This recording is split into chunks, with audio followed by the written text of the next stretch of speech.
Hello friends, నా పేరు Ravi. BTech అయిపోయి ఉద్యోగ వేటలో ఉన్నాను. మా పక్క పోర్షన్లో ఇటీవలే కొత్తగా దిగారు. ఆంటీ అనాలో అమ్మాయి అనాలో అర్థం కావటం లేదు. ఫిగర్ మాత్రం కత్తిలాగా ఉంది. ఒక చిన్న పాప కూడా ఉంది. వాళ్ళ పోర్షన్ మా పోర్షన్ పక్క పక్కనే ఉంటాయి. అందువల్ల ఈజీగా ఒకరినొకరు చూసుకోవచ్చు. తను ఎప్పుడు చీరలు కడుతుంది. చీరలు ఆడదాని అందం రెట్టింపు అవుతుంది.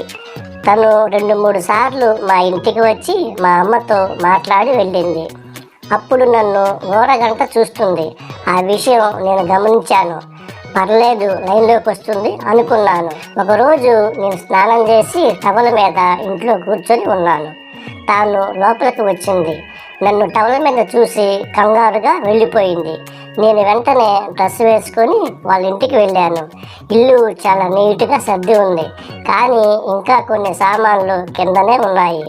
తాను కిచెన్లో ఉంది. ఇందాక ఎందుకు వచ్చారు, ఎందుకు వెళ్ళిపోయారు అన్నాను. మీ అమ్మ ఉందేమోనని వచ్చాను అంది. మరి ఆ విషయం అడగకుండా ఎందుకు వెళ్ళిపోయారు అన్నాను. నువ్వు టవల్లో ఉన్నావు కదా, అందుకే వచ్చేసాను అంది. అయితే ఏమవుతుంది, టవల్ లోపల డైరీ ఉందిలే అన్నాను. తను 2 కళ్ళు పైకెత్తి నా వైపు చూసి, చీ ఏంటా మాటలు చండాలంగా అంది. ఒకరినొకరు పరిచయం చేసుకున్నాము. తన పేరు ప్రియా. తను కూడా బీటెక్ చేసిందట.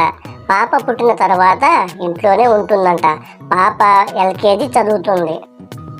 నాకు చిన్న హెల్ప్ చేస్తావా అంది. ఏంటో చెప్పు అన్నాను.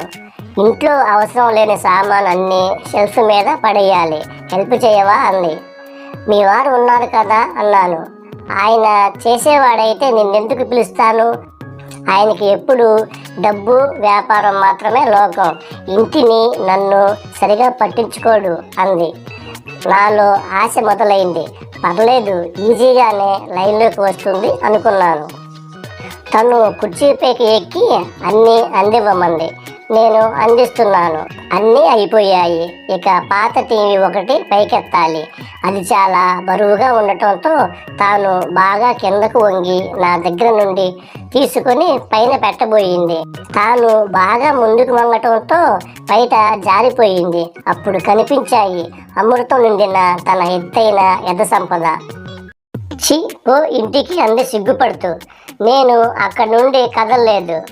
వెళ్ళమంటుంటే అని అంది చిరుకోపం నటిస్తూ. సరే అని నేను ఇంటికి వచ్చేసాను. ఇంకా ఆ తర్వాత ప్రియ మా ఇంటికి వచ్చినప్పుడల్లా బయట లూజు చేసుకుని బంతులు చూపించేది. బొడ్డు కిందకు చీర కట్టి నడుము మొత్తం ఎక్స్పోజ్ చేసేది. అలా ఒకరోజు మా ఇంటికి పొద్దున్నే వచ్చింది. మా అమ్మ తనకి కాఫీ ఇచ్చి నాకు ఇవ్వమంది. నేను అప్పుడే నిద్ర లేచి కూర్చున్నా.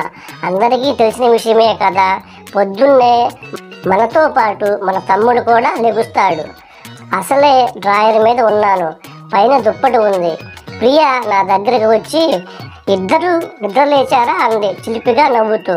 నాకు అర్థమయ్యి, ఇప్పుడే లేచి ఫ్రెష్గా ఉన్నాం ఇద్దరం అన్నాను. సరే ఇదిగో కాఫీ, ఎవరు కావాలంటే వాళ్ళు తాగండి అని ముందుకు వంగింది. అంతే, మళ్ళా తన బయట జారిపోయింది. ఆడవాళ్ళు వాళ్ళకి నచ్చిన వాళ్ళ ముందు బయట జారుస్తారని నాకు అప్పుడే అర్థమయ్యింది. ఈసారి తను జాకెట్ హుక్స్ పైన 2 పెట్టుకోలేదు, కింద 2 హుక్స్ మాత్రమే పెట్టుకుంది. అవి కూడా ఎప్పుడు తెగిపోతాయో అన్నంత టైట్గా ఉన్నాయి.